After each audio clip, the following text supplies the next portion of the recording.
ከወደቅሽ አይቀር ከአባትሽ ቤት ውደቂ፣ ከተሰበርሽ ማይቀር እዛው ከአምላክሽ ቤት ተሰበሪ። አንድ ሸክላ እዛው ከሸክላ ሰሪታው ቤት ከተሰበረ እንደ አዲስ አፍርሶ ይሰራዋል። ከእናንተ ቤት ከሆነ ግን የተሰበረው አውጥታችሁ ነው የምትጥሉት። ስለዚህ እንደው ቢያንስ እንኳን በትንሹ የምትሰበሩበትን የምትወድቁበትን ቦታ ወቁ። ለመልቀስ ለመሰበር እዛው አምላካችሁ ቤት ተሰበሩ፣ አልቅሱ። እዛው እንደ አዲስ ይሰራችኋል። በያገኛችሁበት እየሄዳችሁ አትከስከሱ።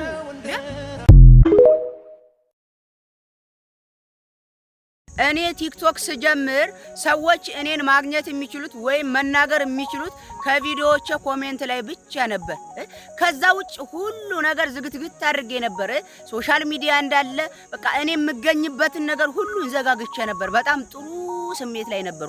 አሁን ግን ከሰዎች ጋር መግባባት፣ አንዳንድ ሶሻል ሚዲያዎችን መክፈት፣ ሰዎችን መመለስ፣ ማነጋገር ስጀምር ሰዎች ስለኔ አስተያየት መስጠት፣ እኔ ስለነሱ ስሜት መጨነቅ፣ እነሱ የሚሰጡኝን አስተያየት አይምሮዬ ላይ እኔም መስጠት፣ እነሱ የሚሰጡኝን ጭቆና ለመከራ ሰው እንዴት ቶሎ ባደኩ ይላል። እውነቴን ነው። ሁሉም ሰው በልጅነቱ እንደው ቶሎ ልደግ እንጂ እንደው ቶሎ 18 19 ዓመት ይሙላኝ እንጂ ማንም አይልከኝም። ከዛ በኋላ እንደፈለኩ እንዴት ለመከራ ልደግ ይላል ሰው። እውነቴን ነው። አሁን እኮ ሰው ቢልከን ይሻላል።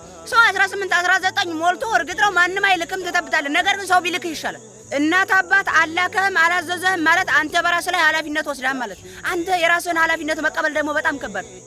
ሰው ቶሎ ልደግ የሚለው ለመከራ ነው። ማደግ አይደለም በቂ ነው። 18 17 በቂ ነው። ለመከራ ለስቃይ ነው የሚቸኩለው ሰው። እውነቴን ነው። በጣም ለመከራ በጣም ለብዙ የሰው ልጅ ወደደም ጠላም ሲወድሽም ያስብሻል፣ ሲጠላሽም ያስብሻል። እውነቴን ነው። ሲወድሽ በልቡ ውስጥ እያኖረ ሁሌ ክፉ እንዳይነካሽ እየተመኘ በልቡ ላይ አግሶ ያኖርሻል።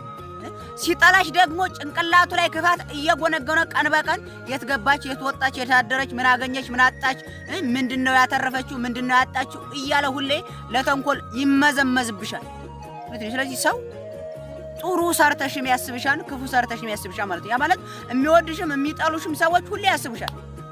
በግድ እኮ ነው የምታስቡኝ። በግድ እኔ እኮ ብያችሁ አይደለም አስገድጃችሁ ማለት ታስቡኛላችሁ።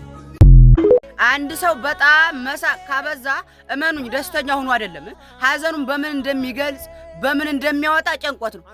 እናንተም ሰው ተረዱ። የሚስቅ ሰው ስታገኙ አንተ ምን አለብህ ገልፍጥ 24 ሰዓት ጭንቅ የለብህ መሳቅ ነው አትበሉ። እንደዛ ከማለት ይልቅ ምንድነው ያስደሰተህ ምናምን ብላችሁ ቀስ ብላችሁ ተረዱት ከውስጥ ያለው ነገር። እናንተ በቃ የሚስቅ ሰው ካገኘችሁ አንተ ምን አለብህ ሳቅ፣ በእኔ ልብ ያለውን ማውቀው ትላላችሁ። አረ ይኩ እንደ ሀበሻ እኮ ሀበሻን አቃጥሎ የሚደፋ ማህበረሰብ የለም።